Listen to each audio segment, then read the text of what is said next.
Halo Sobat Sukses, welcome back to YouTube channel Bosen Jadi Karyawan. Nah, yang belum kenal, kenalin dulu, nama gue Andre. Gue adalah bisnis online yang melihat Indonesia punya lebih banyak pengusaha yang buka lebih banyak lapangan pekerjaan. Nah, kita udah sampai di seri ke-7, episode ke-7 dari kelas investor pemula. Di kelas investor pemula ini, gue bener-bener kasih tahu apa sih hal-hal yang perlu tahu sebagai investor pemula gitu ya. Di seri terakhir ini, gue juga mau ngajarin cara kita bisa nentuin value atau nilai dari perusahaan. Nah, stay tune juga karena di akhir video gue ada kasih tahu rumus-rumus yang penting banget perlu dicatat. Jadi yang udah siap belajar, yuk kita siapin catatannya karena ini penting banget supaya kita bisa benar-benar tahu gimana menilai satu perusahaan ini mahal atau enggak sih di pasar. Stay tune ya.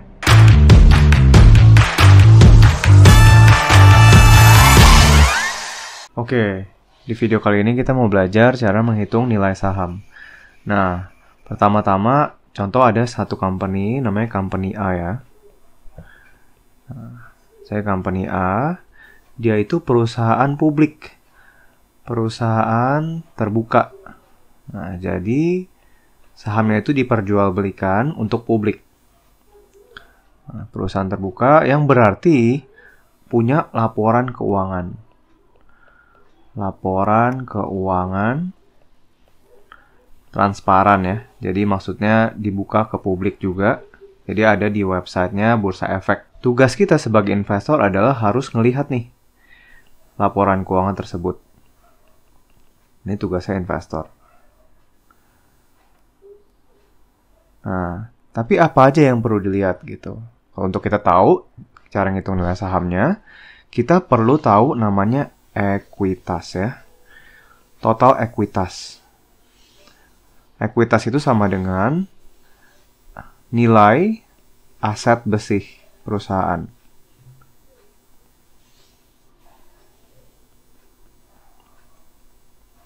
Jadi, seberapa banyak sih total aset yang dia punyain gitu, yang perusahaan itu punyain.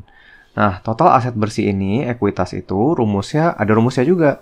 Nah, teman-teman mesti cek di sini ekuitas sama dengan total aset atau total harta ya, dikurangin total utang. Contoh misalnya, asetnya itu ada 1M ya. Nah, terus total utangnya ada 200 juta. Ini 200 juta. Berarti ekuitasnya, total ekuitasnya sama dengan 800 juta. Berarti harta atau aset bersih perusahaan itu ada di angka 800 juta. Nah, di sini kita mau tahu nih, dari total ekuitas yang dia punyain dibanding sama saham yang beredar dia itu berapa banyak sih? Nah, supaya itu nanti kita bisa bagi, dapetin namanya nilai bukunya. Jadi ada rumus juga. Rumus kedua adalah nilai buku atau book value ya, atau book value sama dengan total ekuitas dibagi total lembar saham yang beredar. Nah, contohnya kalau misalnya tadi ekuitasnya 800 juta nih. 800 juta. Lalu total lembar saham yang beredarnya misalnya perusahaan itu keluarin lembar sahamnya itu misalnya taruhlah 1000 lembar saham ya. Berarti dibagi 1000 lembar saham biar gampang.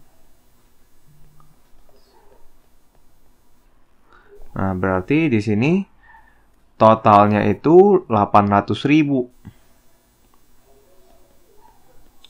Nah, ini book value-nya itu 800.000 gitu ya. Nah, lalu biasanya sih nggak sampai 1000 lembar gini sih, pasti lebih gede gitu. Dan pasti total ekuitasnya juga lebih besar. Nah, kita mau ngitung nih. Misalnya, taruhlah dia harga di pasarnya itu per lembar sahamnya itu let's say ini yang lebih real aja ya lah ya. Kita let's say 100.000 lembar deh, bukan 1000 lembar. Ini 100.000 lembar. Berarti total nilai bukunya kan 8.000. Jadi total aset bersihnya per lembar sahamnya itu 8.000. Jadi itu nilai wajar ya teman-teman. Nah, kita mau hitung nih harga sahamnya dibandingin sama nilai dari sahamnya itu sendiri. Jadi harga dibanding dengan nilai saham. Nah, itu berapa sih? Jadi ada teori atau rumus yang namanya PBV. PBV atau yaitu price per book value. Jadi total harga yang sekarang di pasar dibanding nilai sahamnya itu dibanding nilai bukunya itu berapa kali sih? Contoh, misalnya dari harganya sekarang yang ada di pasar itu, let's say taruhlah 16.000 per lembar saham. Nah, 16.000 per lembar saham dibagi sama 8.000. Berarti price per book value-nya atau PBV-nya itu di angka 2 kali. Gitu. 2 kali ini jadi mahal apa murah? Kalau ibaratnya kita beli sahamnya di harga 2 kalinya daripada total nilai aset bersihnya perusahaan, itu mahal atau murah? Jawabannya adalah tergantung. Nah, maksudnya tergantung apa? Tergantung di sini dia nilai saham dari kompetitor. PBV kompetitor itu gimana sih? Atau yang ada di industri serupa itu seperti apa gitu. Terus dia itu untung terus apa enggak? Untung atau tidak ya. Itu juga jadi faktor. Kalau misalnya perusahaannya untung terus, ya nggak mungkin mereka mau jual harga sahamnya itu sama kayak nilai ekuitas yang sekarang gitu. Mereka pasti mau untung dong dengan jual sahamnya gitu. Makanya PBV lebih tinggi. Terus yang ketiga, yang pastinya demand ke depannya gimana? Maksudnya adalah kira-kira prediksi permintaan saham mereka ke depannya itu berapa banyak sih? Nah, itu juga pengaruh. Jadi ini menentukan PBV-nya murah atau mahal. Oke, kita langsung masuk ke dalam case study ya. Dimana di sini gue udah tulis contoh. Ini saham BRI ya. Jumlah ekuitasnya itu di sini ada 196, 985,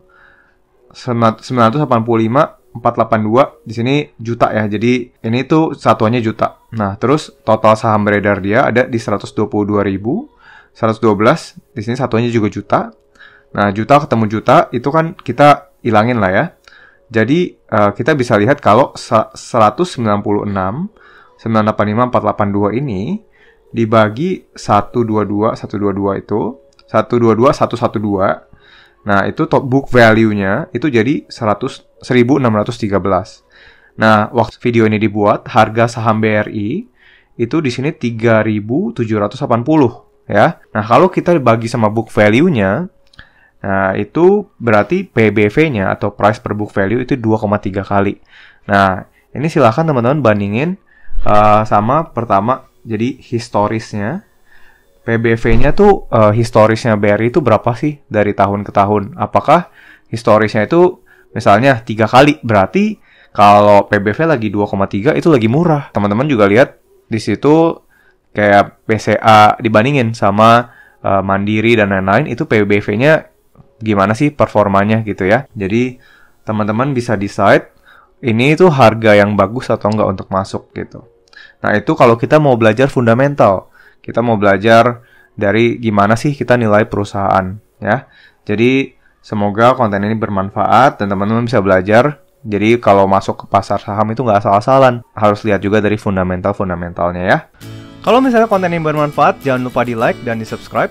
Karena kalau misalnya channel ini hit 10.000 subscriber, kita akan lakukan seminar online gratis ke karyawan-karyawan yang lagi mau mulai usaha, supaya lebih banyak karyawan-karyawan yang bisa mulai usaha dan buka lebih banyak lapangan pekerjaan. Nah, thank you banget buat teman-teman yang udah nonton sampai habis. Jangan lupa di-share ke temannya juga. Semoga kamu bisa punya bisnis yang sukses dan saatnya kamu jadi pengusaha. Dah.